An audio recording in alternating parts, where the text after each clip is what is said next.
Thank you for watching, liking, commenting, sharing, and subscribing right now.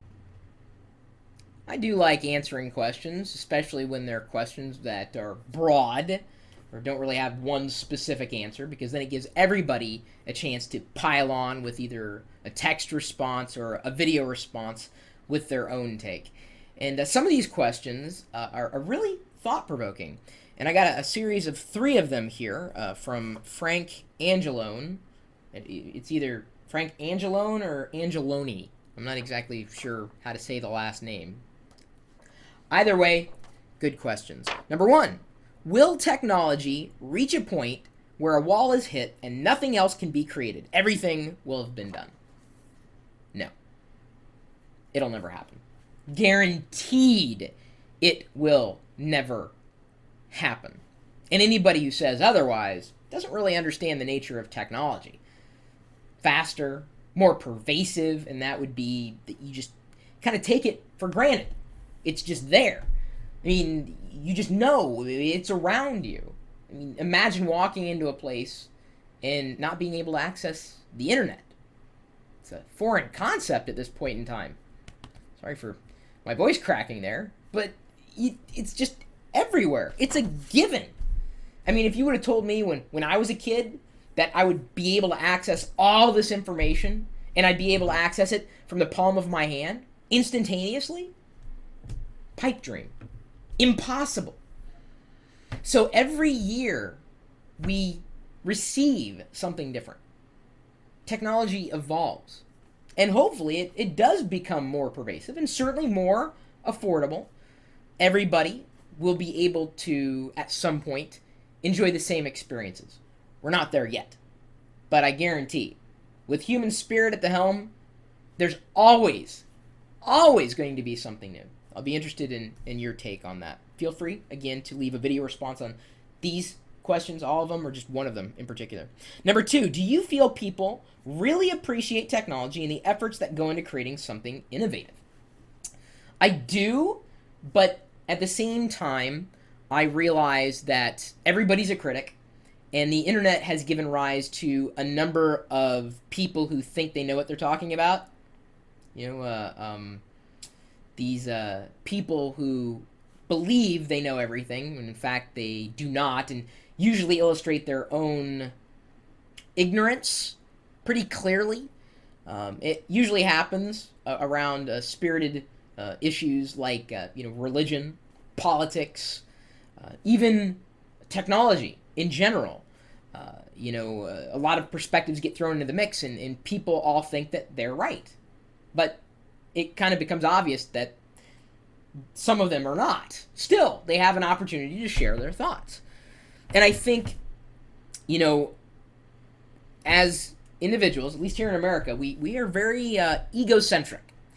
We want things on our terms. So, for instance, the iPhone, for example, just to bring this out as an example again. Some people are upset because this only runs on AT&T. And in their opinion, it should run on every network. It just doesn't work that way. Here's another example. Instant messaging. I believe that it doesn't matter what the protocol is. I'm not going to bucket you as an MSN friend or a Windows Live friend, a Yahoo friend, an ICQ friend, a Google Talk friend, or Jabber friend. I'm not going to put you in these buckets. You're just a connection. And I don't care what protocol you use to communicate with me.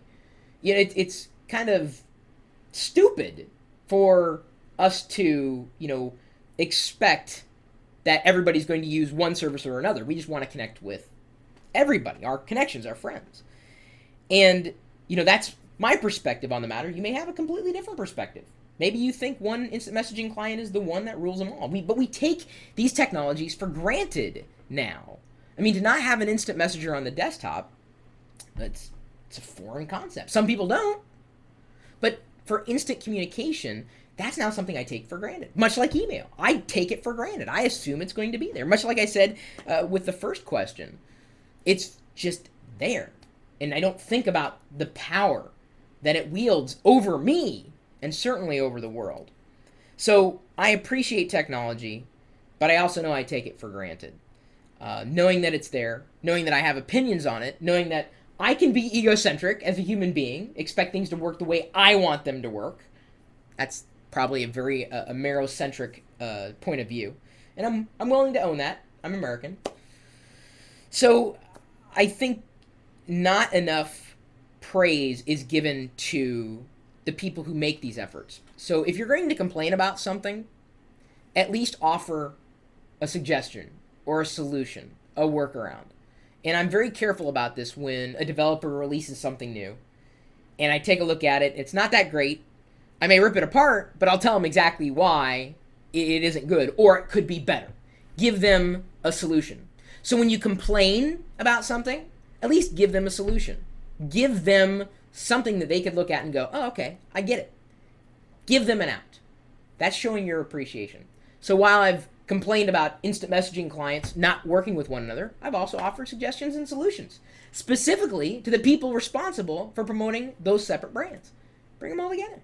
It's not that hard to do. It's been done before. My point is, don't just complain. Offer suggestions. Number 3, what about technology is important to you, and what is it that makes you wanting more? It's changed over time. Of course, as I've grown older, I have different needs, different things that excite me.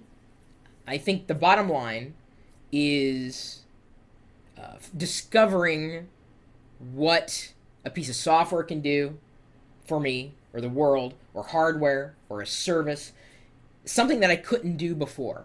And it's always been that way. I've gone through these epiphanies.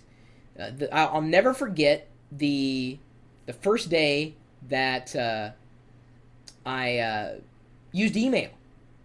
And I realized some of you grew up with it, but I didn't. And in 1991, 92, sat down in front of a computer terminal, I keyed in a message, and it was sent to someone who was sitting like 3 feet away. It was the coolest thing. And that kind of excitement is what I see and what I try to surround myself with. That's happiness. And I don't know why. I think it's the power of communications, the power of change. Now, this is something that I've made very much a part of my annual conference, GnomeDex. It's going into its 9th year. I've given it a subtitle of Human Circuitry, and where technology meets humanity. This nexus right there in the middle. And that's what defines us, or is beginning to define us and change our world. Technology in and of itself is not always bad, but it could be used for evil things, certainly. I mean, email is awesome, but there are spammers out there. The web is great, but there's some really nasty websites out there. You kind of have to take the bad with the good, with the hope that the good will far outweigh the bad. And it's the good of technology that kind of keeps me excited about it in general. So Frank, thank you for the list of questions. And hopefully you will correct me on the pronunciation of your last name there. Anybody is free to post a video response, your take on these questions. Will technology reach a point where a wall is hit and nothing else can be created? Do you feel people really appreciate technology and the efforts that go into creating something innovative? And what about technology is important to you, and what is it that makes you wanting more? Leave a comment. That's all you got to do. My email address is chris@pirillo.com. Feel free to drop me a line.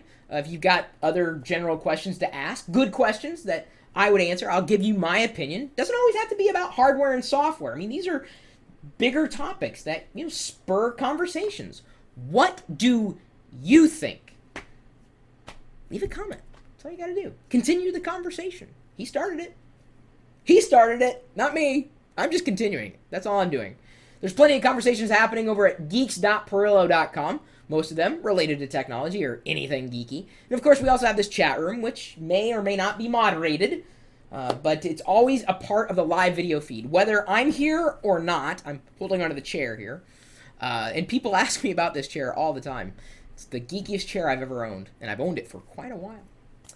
Done a video on that. That's a completely different topic. So feel free to stop by, and even if I'm not in this chair, there are people that are in their chairs, assumedly, down as a part of the chat room in the video feed, going out over the web 24 hours a day, 7 days a week, typically talking tech. Oh, at live.pirillo.com. We'll see you later.